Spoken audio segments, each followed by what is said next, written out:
गरीब केशव बंजारा भया, बालिद भरी विचार, मन इच्छा पूर्ण करी, खुद कबीर केशव अवतार। जगत गुरु तत्वदर्शी संत रामपाल जी महाराज जी के सानिध्य में दिनांक 7, 8, 9 नवंबर 2022 को दिव्य धर्म यज्ञ दिवस का आयोजन किया जा रहा है। इस भव्य कार्यक्रम का सीधा प्रसारण 9 नवंबर 2022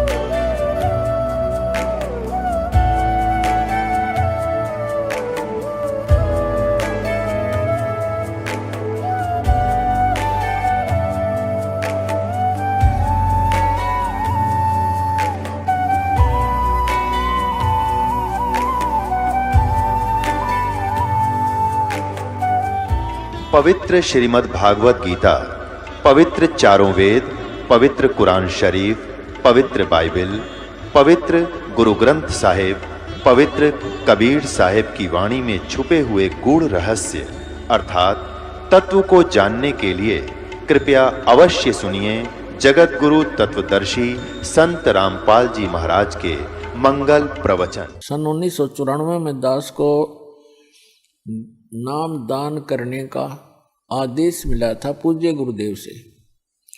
तो 1997 तक दास ने एकाध ही को कुछ एक को ये सार नाम दिया था, नहीं तो नहीं दिया था। मुझे हिचका हुआ देखकर परमात्मा ने आपको आना पड़ा, क्योंकि वो आपके लिए भटक रहे हैं। हम तो जीव हैं, जीव तो जीव जितनी सोच ही रखता है। तो पुण्यात्माओं, आज तक परमात्मा ने सतनाम और सारनाम की कितने छींट भी नहीं लगने दी किसी व्यक्ति को, इसकी भाप भी नहीं आने दी किसी तक। आदरणीय नानक साहिब जी को सतनाम प्राप्त हुआ था, लेकिन उनको सख्त हिदायत दे दी थी कि अभी डिस्क्लोज मत करना, नहीं तो मेरा सारा मिशन खराब हो जाएगा, परमात्मा कबीर जी ने कहा था।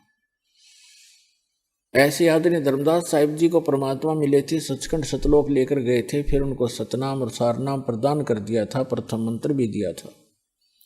उनसे भी प्रतिज्ञा करा ली थी कि धर्मदास मेरी लाख दुहाई, ये मूल ज्ञान की तबार ना जाए। फिर कहा कि धर्मदास मेरी लाख दुहाई, ये सार शब्द कहीं बाहर ना जाए। ये मूल ज्ञान और सार शब्द बार जो पढ़ी, ये बिचली पीढ़ी हंस नहीं तरही। आप उस बिचली पीढ़ी में जन्मे हो जिसके लिए परमात्मा इस भक्ति को संभाल के रखे हुए था, और आपके लिए पिटारा खोल दिया, खजाना खोल दिया परमात्मा ने। तो आदरणीय गरीबदास साहिब जी को परमात्मा मिले, उनको कंप्लीट स्पिरिचुअल नॉलेज उनके अंतःकरण में फीड कर दिया, उन्होंने फिर वो लिखवा दिया। लेकिन गरीबदास साहिब जी ने किसी को भी ये मंत्र नहीं दिए, सतनाम और सारनाम। केवल एक संत को दिए थे, उसको ऐसी प्रतिज्ञा कराते रहे कि आगे किसी को बताना नहीं, आप जाप करो। केवल एक भक्त को एक संत को बताना है, उत्तराधिकारी आपका। तो वो परंपरा चलती चलती मेरे पूज्य गुरुदेव जी के पास आई, उनसे आगे इस दास को प्राप्त हुई, जो आज परमात्मा ने इस बीज को बखेर दिया और पूरे विश्व को ये नाम अब देने का आदेश है।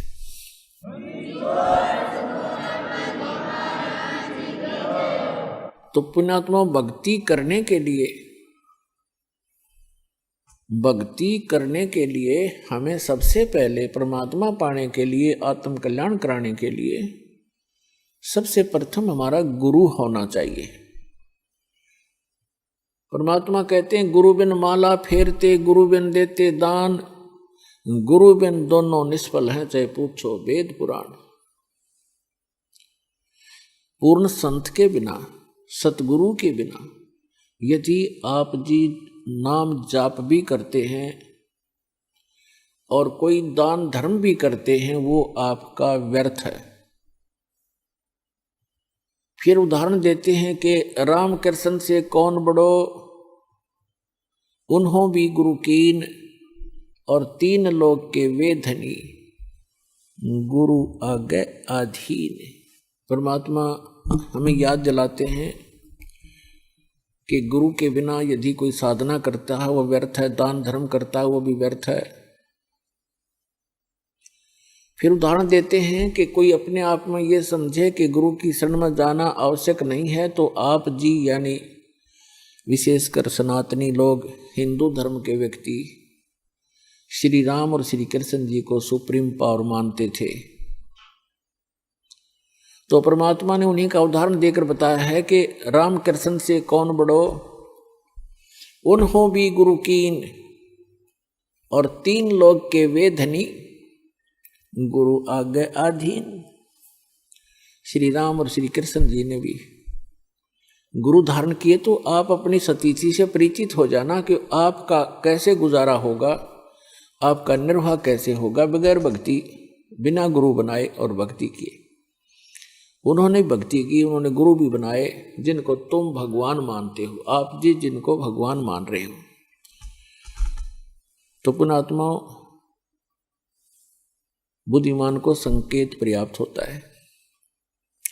परमेश्वर कबीर जी ने कहा था कि 3 लोक सब राम जपत हैं, जान मुक्ति को धाम।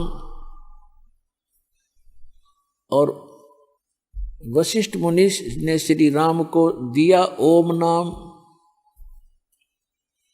क्या बताते हैं कि आप जी तो श्री रामचंद्र जी पुत्र दशरथ जी को एक भगवान मानकर उसकी पूजा करते हो, और कहते हैं 3 लोक सब राम जपत हैं, रामचंद्र श्री राम सीताराम, और जान मुक्ति को धाम। श्री राम वशिष्ठ गुरु कियो, और उनको भी दीनो ओम नाम। रामचंद्र जी तो ओम नाम जप, पर तुम राम राम जपो, देख दोगली बात तुम्हारी। कबीर साहब कहते हैं देखो देखो भाई अकल का टोटा। ये अकल का टोटा न्यों बताया, बगैर ज्ञान के इंसान ऐसे भ्रमित है। फिर बताते हैं अपनी महिमा आप ही सुनाते हैं, दूसरा कोई है नहीं जिसके ऊपर परमात्मा उस एग्जाम्पल कोड करें। आप आरती आप साजे, आप किंगर आप बाजे, आप ताल झांझ झनकारा, आप नचे आप देखन हारा, कहे कबीर ऐसी आरती गाऊं, आप मध्य आप सुनाऊं। तो क्या बताते हैं कबीर साहब, कहते हैं कि सदगुरु के उपदेश का लाया एक विचार, जय सतगुरु मिलते नहीं तो जाते नरक द्वार। नरक द्वार में दूत सब करते खेचातान, उनसे कभू न छूटता फिर फिरता चारों खान। 4 खानी में भरमता कभू न लगता पार, सो फेरा सब मिट गया मेरे सतगुरु के उपकार। 7 समुद्र की मसी करूं, लेखनी करूं बन राय, धरती का कागज करूं, गुरु गुण लिख्यो न जाए।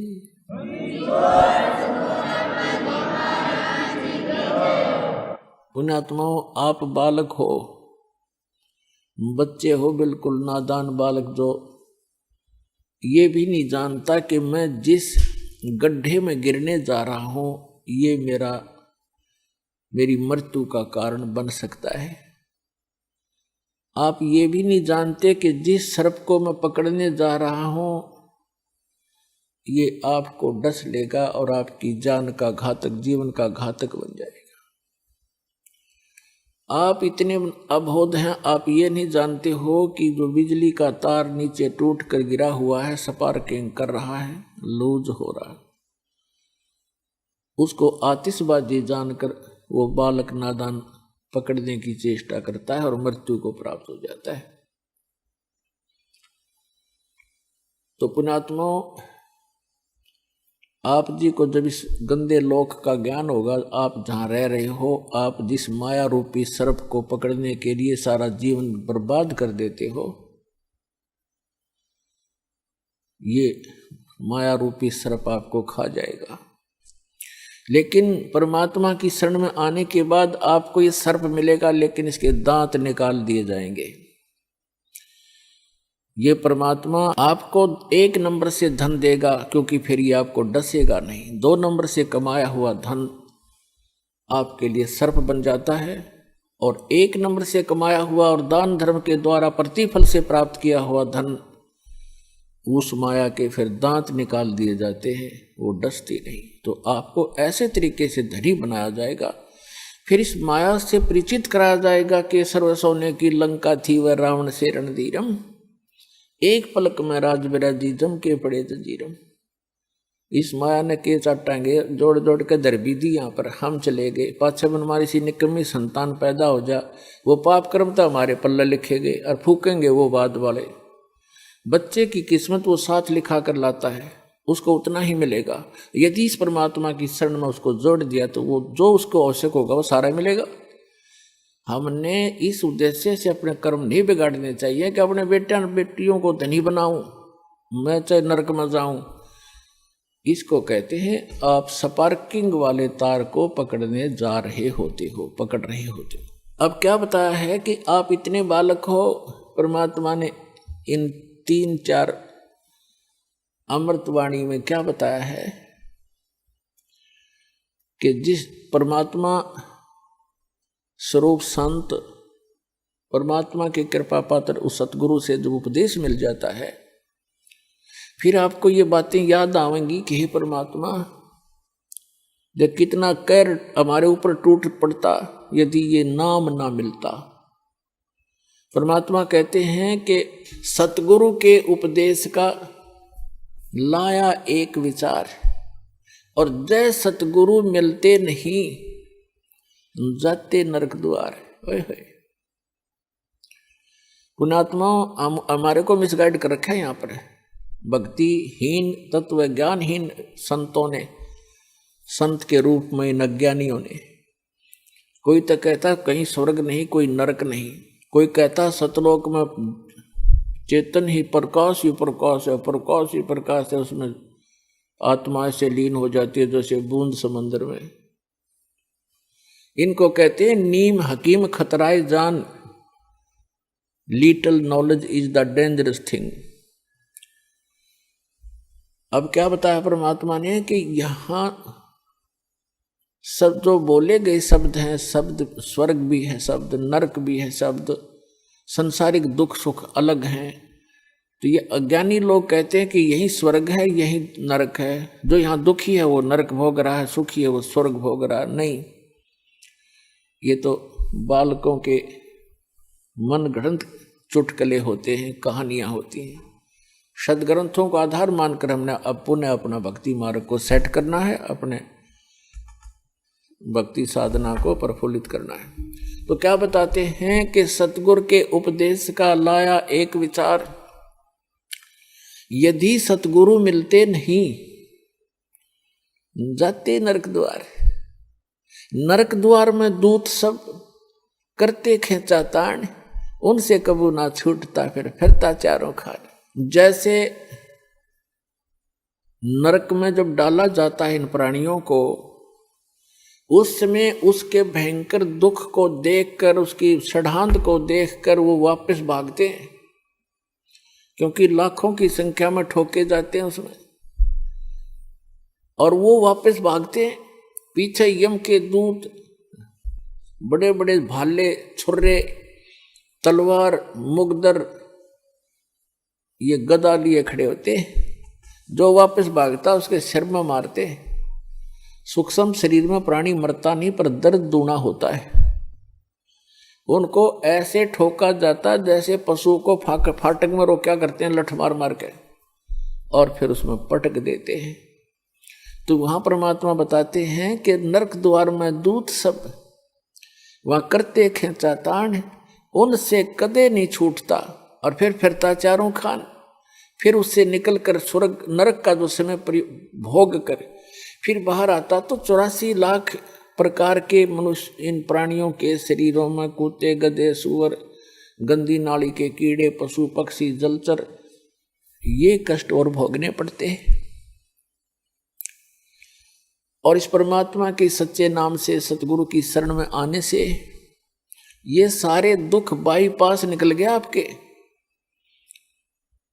अब विचार करके देखना पुण्यात्मा, भी तो आपने पता नहीं इस अध्यात्म ज्ञान का, आपने लोक वेद सुना है, दंत कथाएं सुनी है, फिर मानव शरीर में जिसको जरा सा थोड़ा सा सुख है उसने भगवान की हो सकता ही नहीं। और जब कैर टूट जाते हैं फिर भगवान की खोज शुरू होती है, तो ये नकली संतान की कमी नहीं, इनको बिरान माटी कर देता है, करवा देता है ये काल। लुटपेट कर आखिर में ये नास्तिक हो जाते हैं या मृत्यु को प्राप्त हो जाते हैं। दो ही ऑप्शन छोड़ता है। अब आपको परमात्मा मिले हैं, आपके अपने पिता मिले हैं। माता पिता कभी अपने बच्चे को दुख नहीं देगा, चाहे आप कितना दुखी हो ले। तो आपको वो परमात्मा अब मिले हैं, वो पिता मिले हैं आपके। आप इसकी मर्यादा में रहना और इस जहाज से उतर मत जाना, फिर आप देखना आपको कैसे सुख देगा। क्या बताते हैं कि मानत नामन मोरा साधो, मानत नामन मोरा रे, बार बार मैं ये समझाऊं जग में जीवन थोड़ा रे। फिर क्या बताते हैं, कहते हैं शरण पड़े को गुरु संभाले, शरण पड़े को गुरु संभाले, जान के बालक भोला रे। कह कबीर तुम चरण चित राखो, जो सुई में डोरा रे। अब देखो परमात्मा कहते हैं कि आपको भगवान यानी इस दास का, तो एक दास को तो निमित्त बना रखा है, सारा का सारा कार्य वो कबीर भगवान कर रहे हैं, आपका पिताजी। उसके लिए उन्होंने बताया है कि जैसे ये दास एक उस परमात्मा का चलता फिरता एक पावर हाउस है, लेकिन मेन पावर हाउस तो वो खुद है मालिक। वो थर्मल प्लांट है जहाँ से बिजली बनती भी है और आपको हमें प्राप्त भी हो रही है। इससे आपको आगे कनेक्शन मिल गए। जैसे आप कोई मोबाइल कनेक्शन ले लेते हो, कोई तार नहीं, कोई कनेक्शन जोड़ा दिखता नहीं और सारा काम कर रहा है, और जिस दिन आप उसका बिल नहीं भरोगे तो कनेक्शन ऑटोमेटिक वहीं से कट जाएगा, आपको बताने की जरूरत नहीं पड़ेगी। तो इस प्रकार ये दास एक चलता फिरता परमात्मा की पावर का एक छोटा वो समझ लो पावर हाउस, और इससे जिसको कनेक्शन मिलेगा उसके घर में वो पावर आएगी, उस परम पिता की थ्री फेस की। और इसकी जो मर्यादा में रहना और इसका टैक्स आप भरते रहना, यानी आपकी मजदूरी करते रहना, दान धर्म करते रहना, या नाम की मजदूरी, नाम की कमाई करते रहना, तो आपका कनेक्शन ठीक रहेगा, तो पावर आपके घर पर आपका काम करती रहेगी। और जो पावर से काम होता वो मैनुअली नहीं हो सकता। जैसे पशुओं का चारा काटा करते हाथ से, ऐसे मशीन थी, अब भी है गांव में गरीबों के पास, तो वो हाथ वाला काम तो मैनुअल जितना ही होता है। जब उसमें लगा दी मोटर और पावर का कनेक्शन मिल गया, कट कट कट कट 1 घंटे में ढेर लगा देती है। आटा पीसा करते हाथ से, वो मैनुअल 2 घंटा में जाकर 2 किलो पीसा करता। अरे 2 घंटा में ठोक दे, पीट दे 10 क्विंटल आटे को, और हाथ नहीं लगाना, कोई प्रयत्न नहीं, मेहनत नहीं। तो परमात्मा की पावर से जो आपके संसारी कार्य होंगे ऐसे अनोखे से होंगे। आपको अभी तक पावर का कनेक्शन नहीं मिला था, उन नकली पावर हाउसों से तुम कनेक्शन लिए बैठे थे, जो कीकर के लटकर तार बांध रहे थे अपने, और कहे थे पावर हाउस जितने भी संत और महंत और ये आचार्य और शंकराचार्य। तो सौभाग्य आपका कि आपको उस पावर का कनेक्शन मिल गया। फिर इस पावर के काम देखियो आप, ठीक है, ये अदृश्य कार्य होते हैं। इस यहाँ की भौतिक पावर का हमने अलग से दिखाई देता, पर ये भी कुछ दिन में आपने न्यारा दिखाई देगा। आप कल्पना भी नहीं कर सकोगे, ऐसे सुख देगा आपको। और आप किसी को बताओगे, आपको शर्म आओगी कि जान नाटेगा और मन झूठा बनाओगा, एक झूठ बोल रहा है, और आपका कलजा फटन न हो रहा होगा, किसने बताऊं।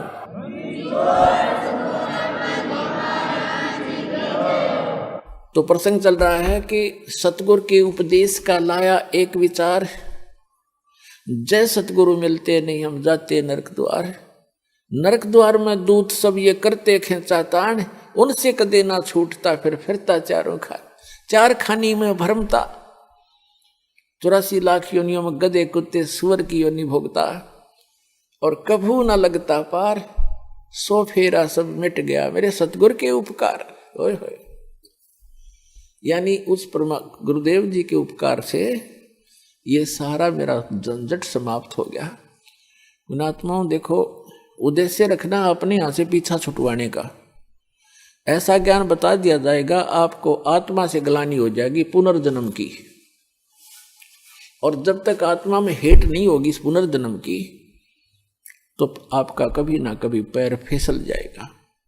ठीक है, यदि आप पार नहीं हुए तो आपके पास इतना भक्ति धन हो जाएगा कि आपका हजारों युगों तक तो ये काल आपके पंजे धरती पर नहीं टेकने देगा, और इस पृथ्वी पर बिना मोक्ष नहीं हो सकता। ऊपर तो इसका जबरदस्त भयंकर जाल है, वहां आपके पुण्यों का नाश करवाता है। वहां देवता बना के, इंद्र बना करके, वहां बड़े बड़े आपको होटल बना रखे, नाचना गाना, सारा दिन काम में कोई नहीं, अपनी पूंजी आपकी नाश होती है। वहां ऐसे ऐसे जुगाड़ जोड़ रखे, और आपके ही कमाई से अपना यू धंधा चला रहा है, यो 21 ब्रह्मांड चला रहा है। आपके पुण्यों का 10%, किसी रेस्टोरेंट में इसने 15%, और किसी में 25% की कटौती यानी कमीशन रखा है। उस कमीशन से ये काम चला रहा है। ये तो भिखारी है उस भगवान के आगे, जिसको तुम भगवान मानकर पूज रहे थे ब्रह्म तक। तो पुण्यात्मा, यहां परमात्मा बताते हैं कि सतगुरु की शरण में आने से आपके ये सभी संकट दूर होंगे, जन्म और मृत्यु का रोग नाश होगा। इसमें प्रथम तो आपको बताया कि गुरु होना चाहिए, और गुरु भी सच्चा हो, सतगुरु हो। तो सतगुरु की जो पहचान आपको बता दी गई है, और जब तक सतगुरु नहीं मिलेगा आपका मोक्ष नहीं हो सकता है। उसके बाद फिर दूसरा आता है कि नम्रता हो। सत्संग में जब प्राणी आवे तो केवल ये उद्देश्य रखे। कैसे? परमात्मा कहते हैं, संत मिलन को चालियो तज माया अभिमान, जो जो कदम आगे रखे वो हे यज्ञ समान। संत मिलन को चालियो तज माया अभिमान, और जो जो कदम आगे को रखे सो सो यज्ञ समान। अब जैसे आप यहाँ आते हो, आप चाहे कितने धनी हो, कितने आप उच्च पोस्ट प्राप्त हो, चाहे यहाँ का प्रधानमंत्री हो, चाहे पूरी पृथ्वी का राजा हो, परमात्मा के मिलने के लिए जब चले, यानी सतलोक आश्रम बरवाला की तरफ जब चले, कहते हैं संत मिलन को चालियो तज माया अभिमान। और जो जो कदम आगे को रखोगे, फिर माया अभिमान से लैस होकर के, रहित होकर के, एक आत्म रूप में, एक दास रूप में आप इधर को प्रस्थान करोगे। आपके एक कदम के रखने की कितनी वैल्यू बताई है, कितना पुण्य होगा आपको। एक अश्वमेघ यज्ञ के तुल्य आपको एक कदम का पुण्य होगा। चाहे आप गाड़ी में आते हो, चाहे अपनी किसी मोटरसाइकिल कार में आते हो, चाहे बसों से आते हो, ये सारे कदम हैं। जैसे किलोमीटर होते हैं, तो संतों ने इसको कदमों में मापा है कि वहां से यहां तक जितने भी आपके कदम रखे गए, जितने कदम बने, कहते हैं उतने ही आपको, उतने ही यज्ञों का पुण्य मिलेगा यदि आप इस भाव से सत्संग के अंदर आओगे। जैसे रोगी होता है, रोगी को यह पता लग जाता है कि दीर्घ रोग है, और यहाँ के लोकल हॉस्पिटल के डॉक्टरों ने मना कर दिया है कि आप जाइए ऑल इंडिया इंस्टीट्यूट दिल्ली में, तो वहां जब ये डायरेक्शन मिलकर इंसान जाता है तो वहां चाहे प्रधानमंत्री हो और चाहे किस कोई फैक्ट्री मालिक हो, कितना उच्च पोस्ट प्राप्त व्यक्ति हो, उस समय उसको अपनी जान दिखाई देती है, अपनी पोस्ट पद दिखाई नहीं देता। डॉक्टर कहता लेट जाइए, वो तुरंत लेट जाता है। डॉक्टर कहता ये कपड़े निकाल दीजिए, तुरंत निकाल के रख देता है। उस समय उसके नखरे खत्म हो जाते हैं और तभी वो उपचार प्राप्त करता है। जब तक डॉक्टर के आज्ञा का पालन करता रहे, चाहे कुछ भी कहे वैसे ही, जहां लेटने को कहे वहीं लेटना पड़ेगा, जहां बैठने को कहेगा वह बैठना पड़ेगा, और कहेगा मुंह खोल सांस तेज ले, वो सारा कुछ करना पड़ेगा, तो तभी वो अपना उपचार करवा पाएगा। तो ठीक इसी प्रकार जब आप सतलोक आश्रम बरवाला की तरफ आवे, संत मिलन को चालिए तजमाया अभिमान, और जो जो कदम आगे रखे ओ हे यज्ञ समान, तो आपको इतना पुण्य मिलता है यहाँ आने का। आप क्योंकि संत है नहीं पृथ्वी पर कोई, संत मिलन को चालिए, संत की तरफ चलने मात्र से इतना लाभ है, फिर यहाँ का किक लाभ होगा वो तो गिनती नहीं हो सकती। अब जब तक अभिमान है ये प्राणी उभर नहीं सकता। एक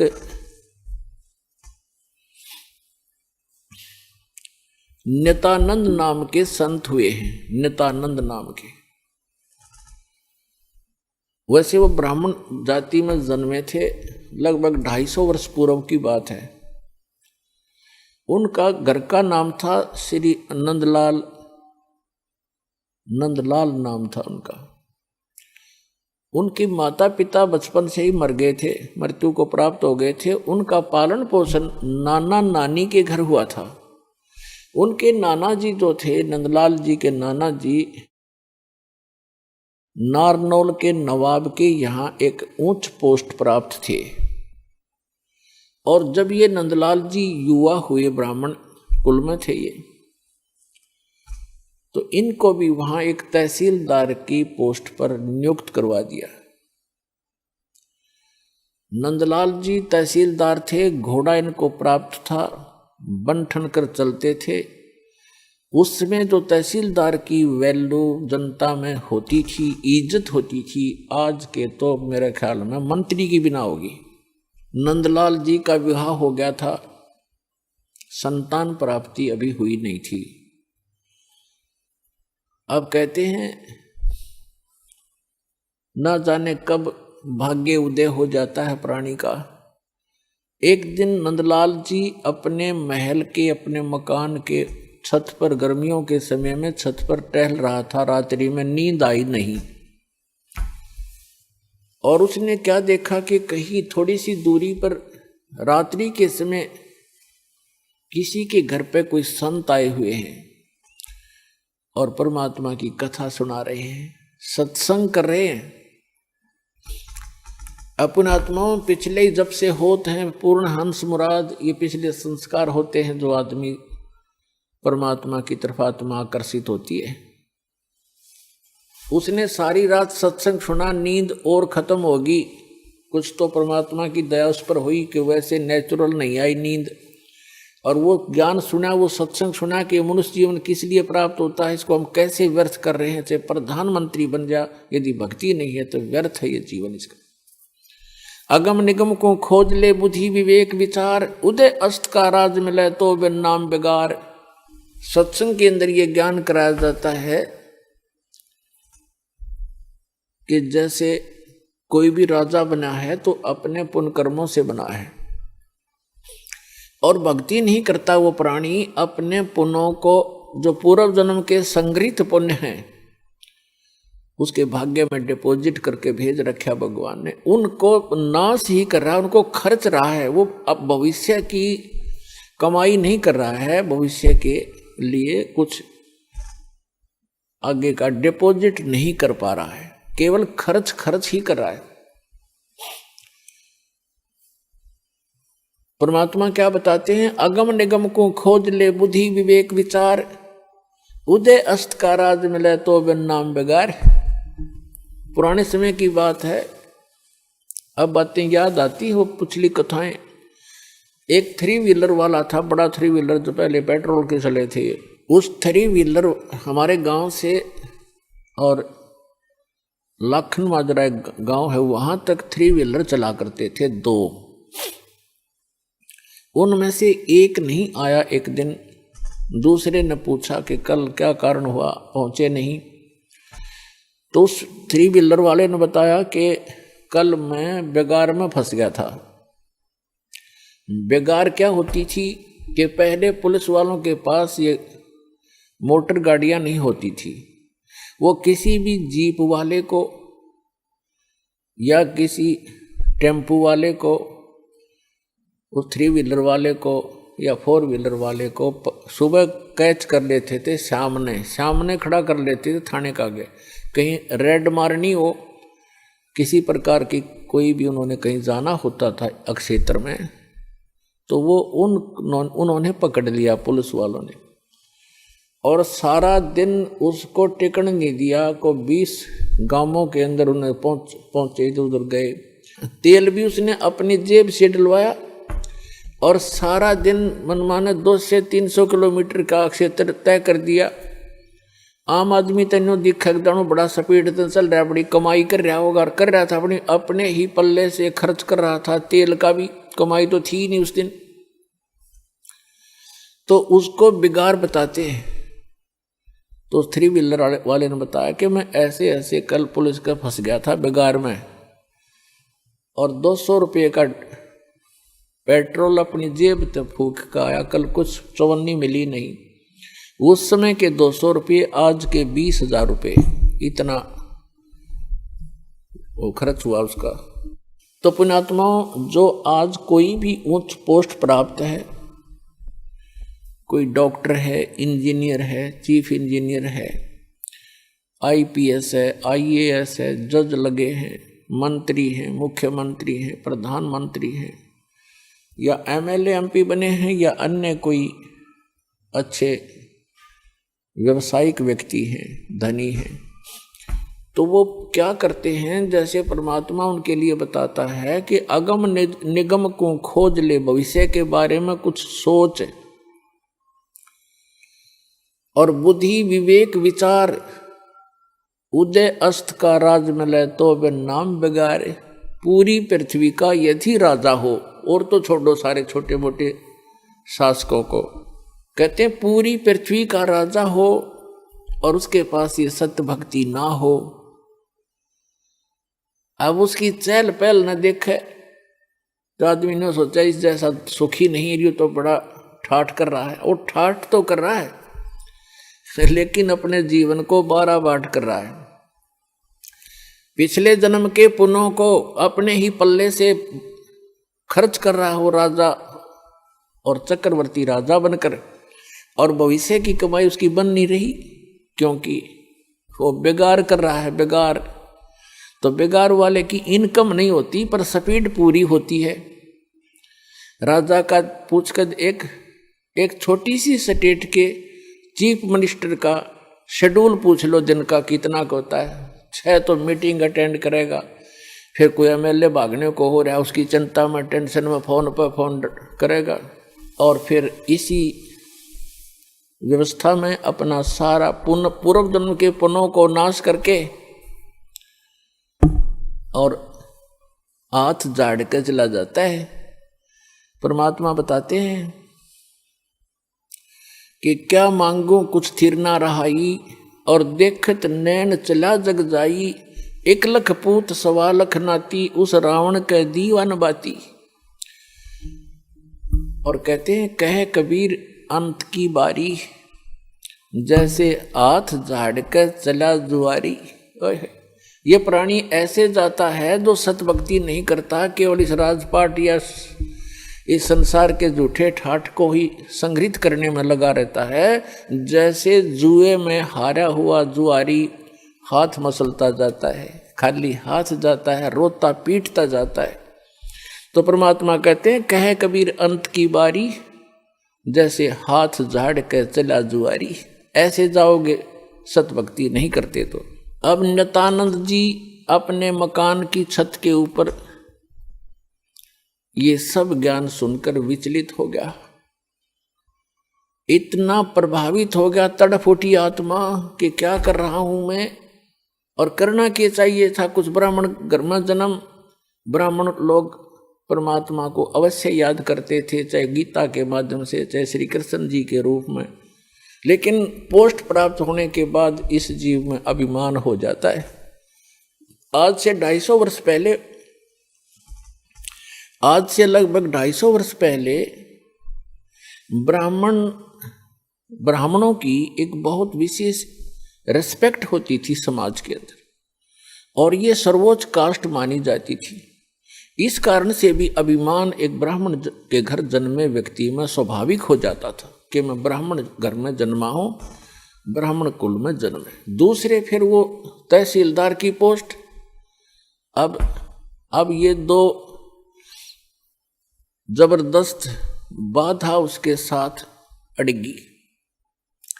एक तो ये कि हम तो जगत के गुरु ब्राह्मण, और एक सिंपल संत कहीं बैठकर कोई ज्ञान सुना रहा है और बता रहा है कि गुरु बिन माला फेरते, गुरु बिन देते दान, गुरु बिन दोनों निष्फल हैं, से पूछो वेद पुराण।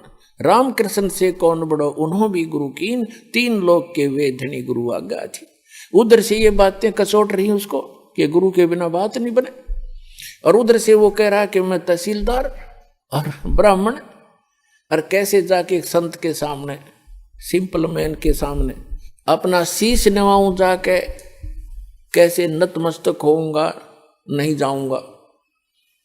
फिर वो बातें याद आती हैं कि कबीर हरि के नाम बिना ये राजा रसब हो, माटी लदे कुमार के, और घास ना नीरे कोई। परमात्मा की वो बातें याद आती, सत्संग के वचन के भक्ति नहीं करी तो जीवन नाश हो गया। और गुरु बनाने जाता है तो कुल के लोग क्या कहेंगे, ऊपर से तहसीलदार, और कैसे शीश निवाऊं जाके। अंत में पुण्यों की विजय हुई, पाप की हार हुई। उसके पुण्यों ने प्रभाव डाला, उसको सद्बुद्धि आई कि यहाँ किसी के घर में संत आएगा तो नाम नहीं लूंगा। उस संत के बारे में जानकारी प्राप्त की कि ये कौन सत्संग कर रहा था, क्या हो रहा था रात्रि में, ये संत कौन है, कहाँ से आता है। उसका पता चला कि यहीं से 2 किलोमीटर की दूरी पर, नारनौल से 2 किलोमीटर की दूरी पर बाहर बनी में जंगल में इनका आश्रम है। तो नित्यानंद जी ने सोचा कि सुबह सुबह चला जाऊंगा वक्त से, उस समय तक गांव के नगर के लोग कोई नहीं पहुंचे होंगे और किसी को पता नहीं लगेगा कि तहसीलदार और ब्राह्मण किसी का चेला बन गया, और वक्त से जाके नाम ले आऊंगा, फिर अपना वजन कर लिया करूंगा। तो इस उद्देश्य से वो वक्त से उठा अगले दिन, नेक्स्ट डे, और घोड़े पर सवार हुआ, मुंह अंधेरे वक्त से पहुंच गया, जा रहा था आश्रम की तरफ। उधर से वही संत, क्योंकि रात्रि के समय तो वो अपना सज धज कर, जैसे भी कपड़ा उपड़ा लाल पीड़ा बांध के और गया था। उस समय वो सिंपल एक सफेद धोती लपेट के और सिर के बाल मुंडवा रखे थे, उसने उस तरह फिरवा रखा था संत जी ने। गुमानी दास नाम था, वो विष्णु उपासक वैष्णव पंथ के संत थे। और उस समय ये सोन को सोन गणे मान्या करते ब्राह्मण लोग खास कर। अब वो ये सोचकर चला था कि आज मैं अपने मेरा जीवन सफल करने जा रहा हूं, जैसा कि उसने सत्संग में सारे पहलुओं पर ज्ञान सुना था। आज मैं एक अनमोल काम करने जा रहा हूं अपने जीवन का। और सामने से क्या देखा कि एक कचकोला कति कोरा उस तरह फिरवाया आदमी आवे। तो उसने अपने मन में जोड़ जुगाड़ किया कि देख ये कैसा मनुष्य व्यक्ति सुबह सुबह टकराया, मुझे मूंड मंडवा रखा इसका। क्योंकि मूंड तकरीबन ऐसे मंडवाते थे जिसका कोई मृत्यु हो जाती, उसको अपशकुन माना करते। तो फिर उसने सोचा भी वापस तो मुड़ूंगा नहीं, बार बार दाव लगे नहीं। तो उसने अपने ही सोच से क्या सोचा कि चल इस सोन के अपना कुछ जंतर मंत्र सोचा। उसने क्या सोचा, घोड़े के निकट जब वो व्यक्ति आया, शीश मुंडवा रखा था जिसने, मूंड मुंडा रखे थे, बाल कटवा रखे थे, उस तरह कटवा रखा था, उसके निकट घोड़ा रोक के और सिर में मारे, ऐसे आंगली टोले मारा, टोले बोला रे नो टोले मारे ने, बोला मनु से तने आज जाना था मेरे आगे, मैं तो एक बहुत जरूरी काम में जा रहा था, तू कहाँ मर रहा सामने। अब वो संत उसके मुंह की तरफ देखे कि दिखे था सज्जन आदमी, और यू करे मेरे गल बकवाद, क्या करा इसने, बता शर्म टोले मारे मेरा। क्या बोला भाई, संतों के साथ एक दो रोज खसनिए आया करें जंगल में। वो संत उसकी तरफ देख कर चलता पड़ा। अब वो पहुंच गया डेरे में, वहां एक दो चेले रहते थे, उन्होंने देखा भी कोई अच्छा अफसर आ गया, घोड़े पर तो अफसर का ही आना होता है। वो नीचे उतरा, घोड़ा वृक्ष से बांध कर पूछा कि भी महाराज जी कहाँ हैं। संतों उन भक्तों ने कहा जी आ जाओ बैठो, वहां बिछा दिया जैसा भी बिछोना होता आश्रम के अंदर। अभी आने वाले हैं, घूमने फिरने, स्नान करके घूम फिर के आएंगे। मैं कहा अच्छा। वो बैठ गया। अब संत जी घूमने गए थे, इस साइड से आगे दूसरी साइड से घूम कर नहा धो के, और वो आकर बैठे, आसन था सामने, और सामने वो बैठा नित्यानंद कति। अब उनकी हुई आंख चार दोनों की। संत ने देखा ये तो घोड़े वाला वो ही है भाई जो मेरा टोले मार के गया था सिर में। अब नित्यानंद जी ने देखा ये तो महात्मा था वही जिसको मैंने रास्ते में छेड़ दिया था। अब नित्यानंद जी की शर्मिंदा हो गया, नीचे न गर्दन होगी, ऊपर ने नाड़ करी नहीं, क्योंकि पुण्यात्मा थे। शर्मिंदा घना लज्जा गे और नीचे गर्दन कर ली नू और चरणों में गिर गए। तो संत जी कहने लगे कि भाई देखो बच्चों, यदि कोई एक घड़ा लेने जाता है कुम्हार के घर से, मटका, कुम्हार से घड़ा लेने जाता है मटका, तो उसको ऐसे टोले मार मार देखता है खरा है खोटा। तो भाई तुमने गुरुजी को टोले मार के परख लिया, कोई बुरी बात नहीं बेटा, ये सही बात है कि नहीं बाजता।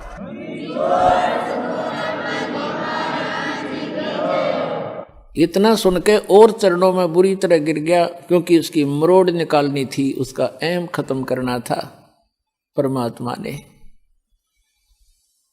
और करबद्ध होकर कहने लगा, हे मालिक मैं बहुत नीच आत्मा हूं और आप सचमुच संत हो, मैंने आपके साथ इतना अभद्र व्यवहार किया, आपने फिर भी मुझे सीने से लगा लिया। अब नित्यानंद जी के और हृदय में यह बात गहरी उतर गई कि भी सचमुच संत है, नहीं तो धमका देता, भगा देता और नाम भी देता तो हृदय से ना देता तो मेरे आना भी विफल होता। तो संत ने कोई दुख नहीं माना, कोई बात नहीं बेटा, आपका उद्देश्य गलत नहीं था, मैं समझ गया था। जब तुझे यहाँ देखा तो मुझे आइडिया लगा लिया ये आदमी नेक है, ये कह ये रहा था कि मैं जा रहा हूँ शुभ काम के लिए, तू आगे कहाँ मर गया। तो उससे भी उसने आइडिया लगा लिया कि आदमी खास है और प्यासा है भगवान का। तो नित्यानंद जी ने दीक्षा ले ली और दीक्षा लेकर के फिर उसकी पत्नी ने विरोध शुरू कर दिया, इतना विरोध कर दिया कि उसको ये डर हो जाता है इन बहनों को अज्ञान के कारण कि कहीं ये घर ना छोड़ दे। लेकिन साधु संत जो होते हैं वो घर छोड़ने की नहीं कहते, और जो बुराई छोड़ कर भक्ति करने को कहते हैं। लेकिन उसको जैसे भी आसपास की औरतों ने भी पट्टी पढ़ा दी, ये तो बाबा बनेगा, ये तो घर छोड़ देगा, इतनी भक्ति करता है, रोज आश्रम में जाने लग गया। तो उसने उसके गुरुजी को भी अभद्र व्यवहार कर दिया उसकी पत्नी ने। तो उस नित्यानंद जी ने देख लिया एक दिन, तो उसने प्रार्थना करी परमात्मा, या तो ये मार्ग नहीं याद दिलाना था ठीक से, अपने डले ढो रहा था, कर्म फोड़ रहा था, फोड़ लेता। और हे परमात्मा भी अब बात बन के खड़ी होगी, या तो इसने सद्बुद्धि दो, ना इसकी माटी सुंगवा लो परमात्मा, या तो इसको सद्बुद्धि दो कि ये भी मेरा साथ दे, भक्ति करे, अपना कल्याण करवा ले, और नहीं तो दाता इसने वापस ले लो, तेरी आत्मा ने, मुझे जरूरत नहीं संसार की। कुछ दिनों के बाद क्या हुआ, 5-6 महीने के अंदर उसकी पत्नी बीमार हुई, मृत्यु को प्राप्त होगी, उसने घर त्याग दिया। और यहाँ हरियाणा के अंदर एक जटेला जोड़ है, 4-5 गांव की सीमा का ज्वाइंट है, इकट्ठा के वहाँ जंक्शन है। वहाँ एक बड़ा जंगल सा था, उसमें रहने लग गया। अपने आत्माओं उस समय उस नित्यानंद जी को जब ज्ञान हुआ, उसका नाम नित्यानंद रख दिया उस संत ने, नंदलाल से बदलकर, तब वो नित्यानंद नाम से प्रसिद्ध हुए। तो नित्यानंद जी ने फिर क्या कहा है कि ब्राह्मण कुल में जन्म था, मैं करता बहुत मरोड़, और गुरु गुमानी दास ने दिया कोबद गढ़ तोड़। कि मैं ब्राह्मण कुल में जन्म होने के कारण गणाभिमानी आदमी था, और गुरु गुमानी दास ने, उनके गुमानी दास नाम थे गुरु जी का, कि गुरु गुमानी दास ने यो दिया कोबद गढ़ तोड़। ये कोबद का किला था, मान बढ़ाई अहंकार, और जब तक इसका नाश नहीं होगा इतने भगवान मिला नहीं। सिर सौंप्या गुरुदेव को, सफल हुआ ये शीश, नित्यानंद इस शीश पर आप बसे जगदीश। अब क्या बताते हैं, नित्यानंद जी कहते हैं सिर सौंप्या गुरुदेव को और सफल हुआ ये शीश, नित्यानंद इस शीश पर आप बसे जगदीश। अब सिर कैसे सौंपना होता है कि गुरु जी की आज्ञा का पालन करें। आप गुरु पद पर जो होते हैं उनको पता होता है। परमात्मा कहते हैं बहुत प्यारा बालक माँ का, माता को अपना बच्चा बेटा या बेटी बहुत प्रिय होती है। कहावत है कि पिता से 100 गुना प्रिय ममता अपने बालक में माता को होती है, और माता से भी 100 गुना ममता प्रिय गुरु को अपना शिष्य या शिष्या होती है। तो अंदाजा लगा लेना कि गुरु जी आपके कितने हितैषी होते हैं। तो गुरु जी की आज्ञा का पालन करें। पहली भक्ति मार्ग का प्रथम एक ये मंत्र नोट कर ले, भाई जो गुरु बचन पे डट गे रकट गे फंद 84 के। भाई जो गुरु बचन पे डट गे कट गे फंद 84 के, कट गे फंद 84 के, रकट गे फंद 84 के। भाई जो गुरु बचन पे डट गे रकट गे। वस्तु मिली ठोर की ठोड़, मिट गी मन पापी की दौड़। वस्तु मिली ठोर की ठोड़, मिट गी मन पापी की दौड़। भरम मिटे मथुरा काशी के, भरम मिटे मथुरा काशी के। भाई जो गुरु बचन पे डट गे कट गे फंद 84 के, कट गे फंद 84 के, रकट गे।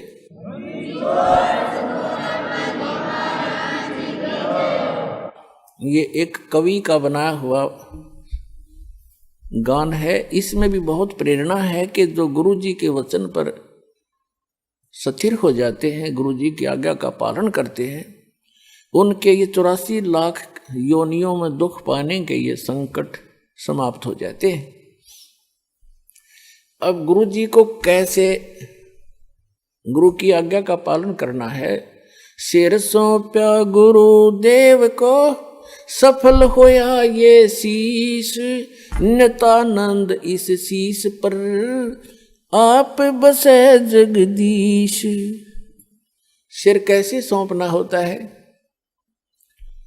सिर काटना नहीं, गुरु जी के आज्ञा का पालन करना ही सिर सौंपना होता। एक गुरु जी थे, उनके 4-5 शिष्य थे, आश्रम में रहते थे। रोज ही प्रतिदिन शिक्षा यही दी जाती है। प्रत्येक गुरु जो होते हैं ये 5-4 फार्मूले पक्के सिखाता है चेलों को, और ये ही कारगर होते हैं। आइए अब हम उन श्रद्धालुओं के अनुभव जानते हैं जो जगत गुरु तत्वदर्शी संत रामपाल जी महाराज जी से दीक्षा प्राप्त कर चुके हैं तथा उनके द्वारा बताए गए भक्ति मार्ग पर चल रहे हैं। नमस्कार जी। नमस्कार सर। क्या नाम है जी आपका? जी मेरा नाम दीपक साहू है। कहाँ से हैं जी आप? जी मैं छत्तीसगढ़ के राजनांदगांव जिले से हूँ। संत रामपाल जी महाराज से नाम दीक्षा आपने कब ली? मैं संत रामपाल जी महाराज से नाम दीक्षा 19 जून 2017 में ली हूँ।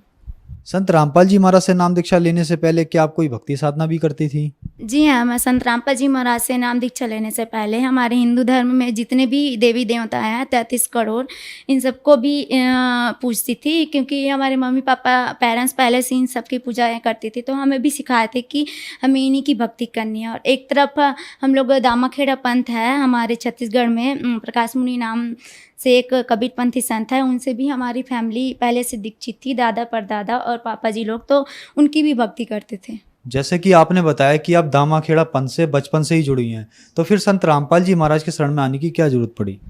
जी, संत रामपाल जी महाराज के शरण में वैसे तो पापा जी 2014 से ही जुड़े हुए थे, लेकिन हम लोग संत रामपाल जी महाराज का ज्ञान नहीं समझे थे, इस कारण से हम लोग दीक्षित नहीं हुए थे। फिर अचानक 2017 में मेरे अंदर प्रेरणा जगी कि मैं संत रामपाल जी महाराज का सत्संग सुनूं। उसके बाद मैं कंटिन्यू संत रामपाल जी महाराज का सत्संग सुनने लगी और उनके द्वारा एक लिखित अनमोल पुस्तक है जिनका नाम है ज्ञान गंगा, उसको भी मैं कंटिन्यू रीड करने लगी। उसके बाद मुझे संत रामपाल जी महाराज के इस तत्व ज्ञान का ज्ञान हुआ। उसके बाद मैं जो भी भक्ति साधना मैं पहले कर रही थी उसको त्याग दी और संत रामपाल जी महाराज से पापा को बोली कि पापा मुझे भी संत रामपाल जी महाराज से नाम दीक्षा दिलवा दो। उसके बाद मैं 2017 में संत रामपाल जी महाराज से नाम दीक्षा ले ली। संत रामपाल जी महाराज से जो भी श्रद्धालु नाम लेते हैं उनको सभी को लाभ मिलते हैं, क्या आपके साथ भी ऐसा हुआ? जी, संत रामपाल जी महाराज से नाम दीक्षा लेने के बाद मुझे और मेरी फैमिली को बहुत लाभ हुए। उनमें से मैं कुछ लाभ आपसे शेयर करना चाहती हूँ। उनमें से पहला लाभ मेरे खुद का है। मुझे लगभग जब मैं 9th क्लास में थी तो 9 से लेकर 12 तक मुझे आँखों में से आंसू निकलना और सिर दर्द करना, ये बहुत बड़ी प्रॉब्लम मुझे रही। मैं 4 सालों तक इस प्रॉब्लम से जूझती रही। मैं पापा को बताई, जैसा तैसा मतलब अपनी दवाई चल रही थी, फिर भी मैं रिकवर नहीं हो पा रही थी। उसके बाद पापा मुझे डॉक्टर के पास लेकर गए, फिर मेरे आंखों का चेकअप हुआ। फिर डॉक्टर्स बोले कि आपको ग्लोकोमा है और आपको दवाई लेती रहनी है और पूरी लाइफ टाइम आपको चश्मा लगाना पड़ेगा, आपकी यही मतलब अपना फाइनल सुना दिए थे। उसके बाद हम लोग घर आ गए, बहुत चिंतित हो गए थे कि पूरी ज़िंदगी ऐसे नहीं चल सकता। उसके बाद फिर 2017 में मैं संत रामपाल जी महाराज से जुड़ी। फिर मैं उनके द्वारा बताए गए सत मंत्रों का जाप कंटिन्यू करती रही। फिर मैं धीरे धीरे रिकवर होने लगी। आज मैं पूरी तरह से स्वस्थ हूँ। मुझे आंखों में किसी भी प्रकार की कोई समस्या नहीं है, ना मेरे सिर का दर्द भी पूरी तरह से समाप्त हो चुका है। संत रामपाल जी महाराज से जुड़ने के बाद और उनके द्वारा दिए गए सत मंत्रों के जाप जैसे मैं कंटिन्यू करती रही, उसके बाद धीरे धीरे मेरे आंखों से आंसू निकलना और जो सिर का दर्द है पूरी तरह से आज समाप्त हो चुका है। मेरी मम्मी को लगभग 2 से 3 साल तक वह सिर की बीमारी से जूझ रही थी।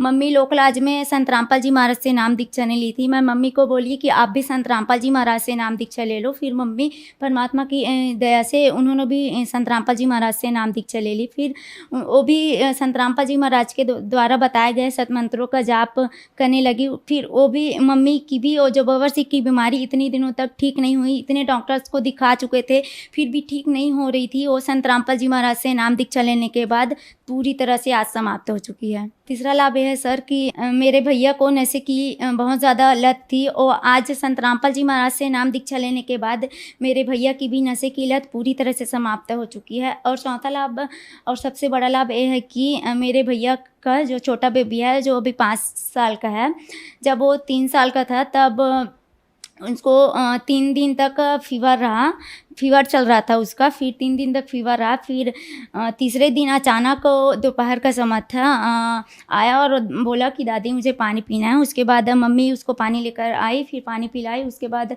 अचानक झटका सा दिया और बेहोश होकर गिर गया। फिर भैया उसको गोद में लिए और देखे तो उसकी मतलब वो जीवित नहीं था, वो मर चुका था। उसके बाद हम लोग बहुत ज़्यादा रोने लग गए। उसके बाद जो संत रामपाल जी महाराज का दंडवत स्थल हमारे घर पर बनाए हुए हैं, वहाँ ले जाकर उस बच्चे को लिटा दिए। उसके बाद तब मेरे भैया नाम दीक्षा नहीं लिए थे, सिर्फ मैं, पापा और मम्मी 3 जने ही नाम दीक्षा लिए थे। उसके बाद संत रामपाल जी महाराज से हम लोग अर्ज करने लगे कि परमात्मा आप तो मुर्दे तक को जीवित कर देते हो, हम भी आपके शरण में हैं, आज इस बच्चे को आप बचा लीजिए। आपको अगर आप सच में सच्चे परमात्मा हो तो इस बच्चे को जीवित करके दिखाओ।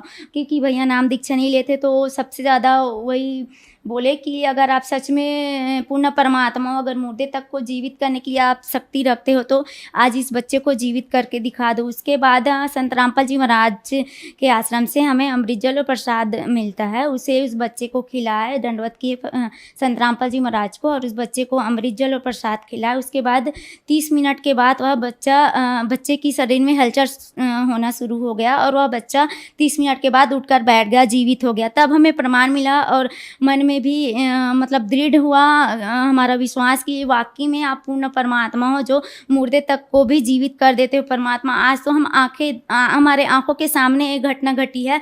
फिर उसके बाद मेरे भैया को भी दृढ़ विश्वास हुआ। फिर उन्होंने भी 2 घंटे बाद जाकर संत रामपाल जी महाराज से नाम दीक्षा ले ली। पहले जब हम संत रामपाल जी महाराज से नहीं जुड़े थे तो हमारी आर्थिक स्थिति बहुत ज़्यादा खराब रहती थी।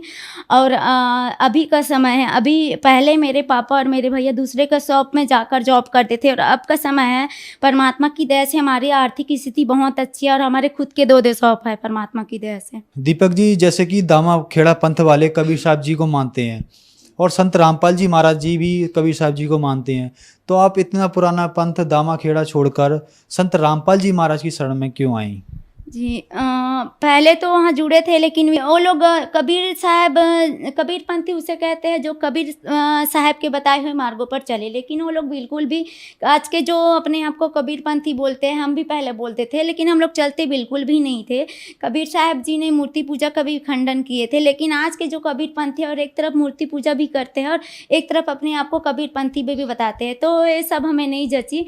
और जब हम संत रामपाल जी महाराज का जब मैं सत्संग सुनी और उनकी पुस्तक पढ़ी, सारे प्रमाण देखी कि आज तक हम जितने भी देवी देवताओं की भक्ति करते आ रहे थे वो लोग अविनाशी नहीं है, उनका भी तो नाश होता है। तो हम उनकी भक्ति करें तो हमारा मोक्ष कैसे हो सकता है। फिर संत रामपाल जी महाराज के सत्संग से हमें प्रमाण के साथ यह बात जानने को मिली कि सर्व सृष्टि रचनहार परमेश्वर तो कबीर साहब जी है और आज तक जितने भी हम भक्ति किए वो सारे व्यर्थ चले गए। उसके बाद हम उस पंथ को छोड़कर मैं और मेरी पूरी फैमिली संत रामपाल जी महाराज के सच्चे ज्ञान को समझकर उनकी शरण में आ गए।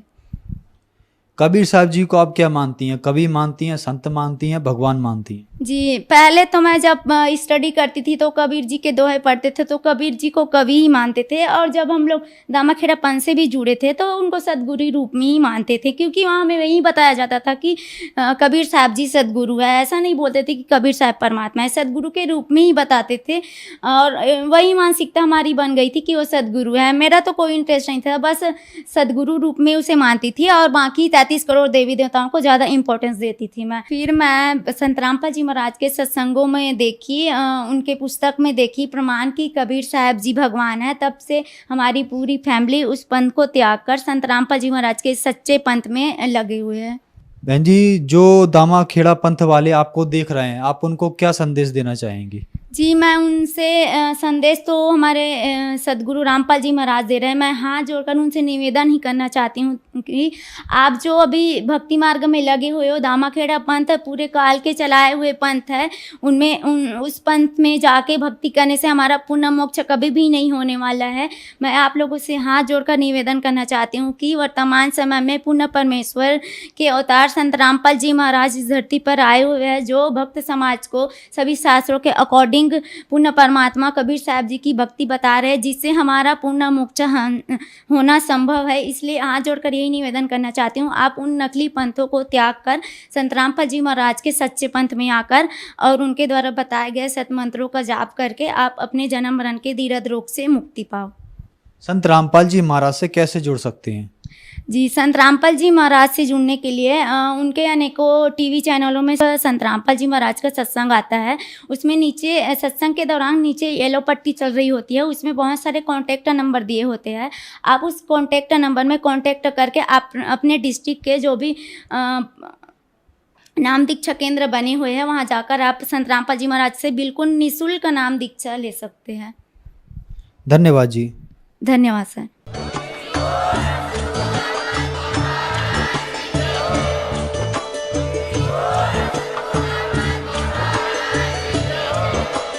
आप सुन रहे थे जगत गुरु तत्वदर्शी संत रामपाल जी महाराज जी के मंगल प्रवचन। अधिक जानकारी के लिए विजिट कीजिए हमारी वेबसाइट www.jagatgururampalji.org। संत रामपाल जी महाराज जी के शुभ आशीर्वाद से पूरे विश्व भर में 500 से भी ज्यादा नाम दीक्षा केंद्र हैं, जिन पर संत रामपाल जी महाराज जी द्वारा ऑनलाइन निःशुल्क नाम दीक्षा दी जा रही है। अपने नजदीकी नाम दीक्षा केंद्र का पता करने के लिए संपर्क करें 8222880541।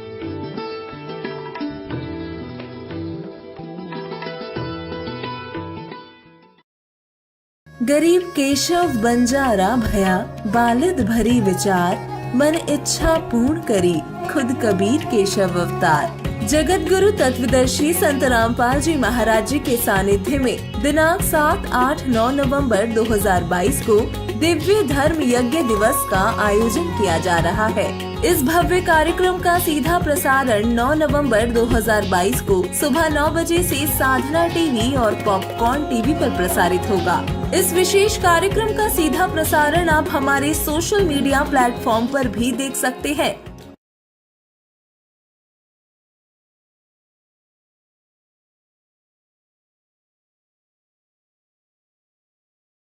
गरीब केशव बंजारा भया, बालिद भरी विचार, मन इच्छा पूर्ण करी, खुद कबीर केशव अवतार। जगत गुरु तत्वदर्शी संत रामपाल जी महाराज जी के सानिध्य में दिनांक 7, 8, 9 नवंबर 2022 को दिव्य धर्म यज्ञ दिवस का आयोजन किया जा रहा है। इस भव्य कार्यक्रम का सीधा प्रसारण 9 नवंबर 2022 को सुबह 9 बजे से साधना टीवी और पॉपकॉर्न टीवी पर प्रसारित होगा। इस विशेष कार्यक्रम का सीधा प्रसारण आप हमारे सोशल मीडिया प्लेटफॉर्म पर भी देख सकते हैं।